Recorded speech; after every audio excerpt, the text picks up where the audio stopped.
everybody, Barry at Christenson Transportation with a trucker's truck, and safety takes priority. And I don't know if you can see behind me, but we're in day 700 of rain, so today's video day. A lot of these videos I get ideas, call-ins from the drivers saying, hey, you need to talk about this, I saw this going on, we need to reinforce this. So today I want to reinforce safety when parking.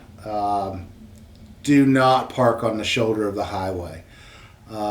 You watch the news, you watch trucking videos, just like today. It's rainy, it's foggy.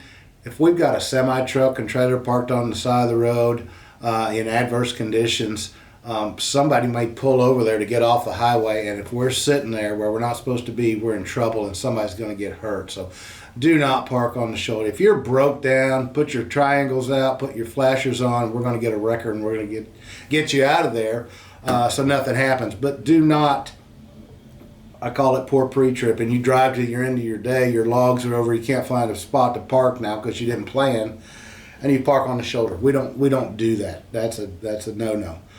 We don't park on entrance ramps off the interstate. People are getting on those entrance ramps from the interstate at highway speed, and bad things happen when people are crowding the line, or they're parked, or it's dark and they don't have triangles or flashers. Bad stuff happens. We do not. If we have to, in ultimate situations,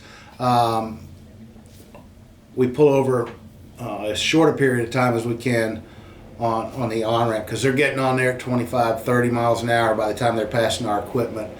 They're not getting off at 65 and 70. So be smart about that. It all boils down to pre-trip. We know by running reports through our software that we're using probably 75% of our logbook. So there's time left on every day, on every trip typically. Plan your loads. Know where you're going to stop. Know where you're going to fuel. Act like you're a truck driver from 1995. We didn't have GPS. We didn't have e-logs.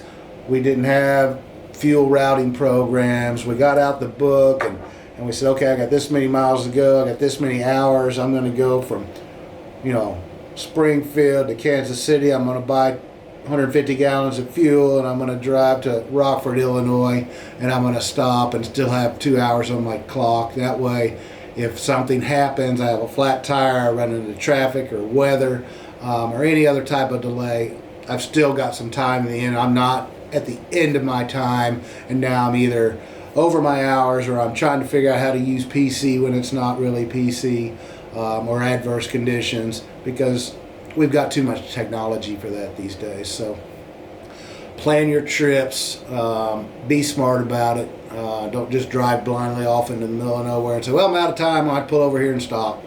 Not a good thing. Be smart about it, be safe, and understand that we're not bumping up the end of that 70-hour week very often. Like I said, typically we're at 70% of that logbook, so there's usually time. And there's usually time to do that to avoid having to go to PC. If you're getting ready to stop for the day and it's you've got 5 hours left on your clock, go do whatever go to Walmart, go to whatever you're going to do, and go park and go off duty. Don't even worry about using PC. Try to keep PC out of your life, because not many people understand truly how to use it. Thank you, drivers, for sending us those safety things, because you see people, they'll call and say, Barry, I saw one of our trucks parked on the on-ramp. I saw one of our trucks parked on the shoulder. I saw one of our parked at the end of the truck stop where every single truck's got to swing by it. So pretty good chance of us getting a hood bumper taken off. So these things come from the drivers, and I appreciate it greatly, because it lets me know that something's clicking, that you understand the difference between safe and unsafe behaviors. So be smart. Keep us where the trucker's truck, and safety takes priority.